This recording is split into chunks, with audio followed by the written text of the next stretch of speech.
Different projects need SSAW, LSAW, or ERW. But what exactly makes them different? SSAW pipes are made by spirally rolling and welding steel strips. They're favored for their efficient production, especially for long-distance pipelines. LSAW pipes have a straight weld along the length.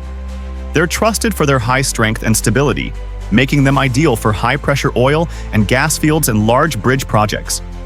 ERW pipes use resistance heat to weld steel strips. They're cost-effective and have smooth walls, widely used in general water supply and low-pressure transport scenarios. So in today's market, each type has its place. SSAW for long-distance economy, LSAW for high-spec reliability, and ERW for efficient supply in mid-range sizes. Different processes lead to different strengths. Choose the right pipe based on your project needs, and you'll get efficiency and reliability.